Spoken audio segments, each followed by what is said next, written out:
তবে আসলে কিন্তু টেকনো প্রশংসার যোগ্য রাখে। তার কারণ হচ্ছে কিন্তু তারা রিসেন্টলি অনেক ভালো ভালো স্মার্টফোনগুলো লঞ্চ করছে ওটাও প্রাইস হিসেবে, যেখানে বর্তমানে আমাদের দেশে আমি দামি ব্র্যান্ডের স্মার্টফোনগুলোর যে আপনার মিড রেঞ্জ কিং যে শব্দটা রয়েছে সেটা কিন্তু প্রায় বিলুপ্তির পথে। কারণ এখন মিড রেঞ্জে কিন্তু আহামরি খুব একটা ভালো স্মার্টফোন কিন্তু আমরা দেখছি না। তবে সে খালি জায়গাটুকু পূরণ করতে টেকনো কিন্তু লঞ্চ করেছে তাদের পোভা কার্ভ 5G স্মার্টফোনটি। নামে যেরকম কার্ভ, স্মার্টফোনটির ব্যাক প্যানেল থেকে শুরু করে ডিসপ্লে পর্যন্ত কার্ভ করা হয়েছে। তার সাথে মিডিয়াটেক ডাইমেনসিটি 7300 এর মতন একটি পাওয়ারফুল প্রসেসর, সনির IMX6A2 এর প্রাইমারি ক্যামেরা সেন্সর, 5500 mAh এর একটি ব্যাটারি, সাথে নানান রকম AI জাদু নিয়ে আসা স্মার্টফোনটি অফলাইন মার্কেটে অবশ্য সবার নজর কাড়বে। নজর কাড়ারই কথা, কারণ ব্যাকে ফিউচারিস্টিক একটা ডিজাইন ব্যবহার করা হয়েছে। তবে এর ভেতরে 5500 mAh ব্যাটারি থাকা সত্ত্বেও স্মার্টফোনটির থিকনেস করা হয়েছে 7.5 মিলিমিটার এবং ওজন করা হয়েছে 175 গ্রাম। এটার মূল রিজন হচ্ছে গিয়ে স্মার্টফোনটির ফ্রেম বলুন কিংবা ব্যাক বলুন উভয় ক্ষেত্রে কিন্তু পলিকার্বনেট ব্যবহার করা হয়েছে। আর এটিকে প্রোটেকশন করার জন্য IP64 এর রেটিং, যেটা প্রাইস হিসেবে কিছুটা পিছিয়ে বলবো আমি। বক্সে থাকা 45 ওয়াটের চার্জিং ব্রিকটা দ্বারা মোটামুটি 1 ঘন্টার মধ্যে কিন্তু আপনার স্মার্টফোনটিকে ফুললি চার্জ করে নিতে পারবেন। আর এক চার্জে মোটামুটি একটা ভালো ব্যাটারি ব্যাকআপ পাবেন, কারণ চিপসেটটা 4nm বেস্ট এতে ব্যবহার করা হয়েছে মিডিয়াটেক ডাইমেনসিটি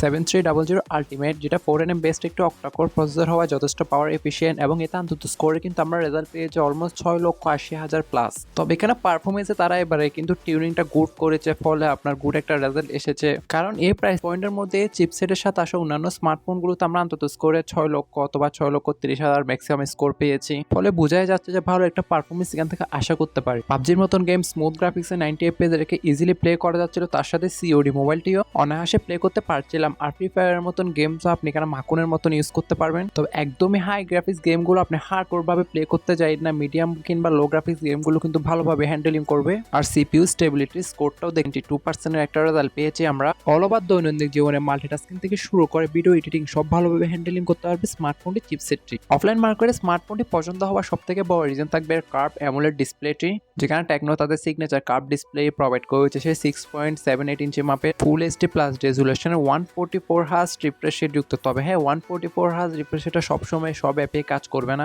সাথে আউটডোর ভিজিবিলিটির জন্য দেওয়া হয়েছে 1300 নিটসের পিক ব্রাইটনেস, আর এটিকে প্রোটেকশন করার জন্য থাকছে কর্নিং গোরিলা গ্লাস 5 এর প্রোটেকশন। যেহেতু এটা আপনার একটা 3D কার্ভ অ্যামোলেড ডিসপ্লে, তাই এখানে আন্ডার ডিসপ্লে ফিঙ্গারপ্রিন্ট সেন্সর ব্যবহার করা হয়েছে। তবে কার্ভ হওয়ার সত্ত্বে সবারই ভালো লাগতে পারে যদি চোখটা আপনার টপ বেজেল এবং লোয়ার চিনে না পড়ে আর কি। এখানে কিন্তু তারা চাইলে আরেকটু সিমেট্রিক্যাল করতে পারতো। অল ওভার মাল্টিমিডিয়ার ক্ষেত্রে আপনি অনেকটাই কিন্তু ইমপ্রেসিভ ডিসপ্লে এখানে পাবেন। তার সাথে dual storage speaker, IR blaster, secondary microphone, secondary speaker, type C port সহ এর ডিউল সিম ট্রেটিং। তবে UI তে এসে আমি মনে করি এখানে কিছুটা ইমপ্রুভমেন্ট আনা উচিত তাদের। ব্যাকএন্ডে থাকছে তাদের iOS on based on Android 15। এখানে আপনি 1 বছরের মেজর আপডেট এবং 2 বছরের সিকিউরিটি আপডেট পাচ্ছে। তবে UI তে আপনার বেশ কিছু অ্যাডস এবং ফ্রি ইনস্টল অ্যাপ রয়েছে, আপনি চাইলে এগুলো কিন্তু আনইনস্টল কিংবা অফ করে দিতে পারেন, তাহলে একটা ভালো রেজাল্ট পাবেন আর কি। তার সাথে একটি ভালো লাগার বিষয়, এর UI তে কিন্তু এবারে বেশ কিছু AI ফিচার অ্যাড করা হয়েছে আপনার, যেগুলো আপনার দৈনন্দিন জীবনে মোটামুটি কাজে আসতে পারে। ব্যাকে গাদা গাদা সেন্সর দেখলেও কাজের সেন্সর একটাই, সনি IMX6A2 এর 64 মেগাপিক্সেলের মেন ক্যামেরা সেন্সরটি,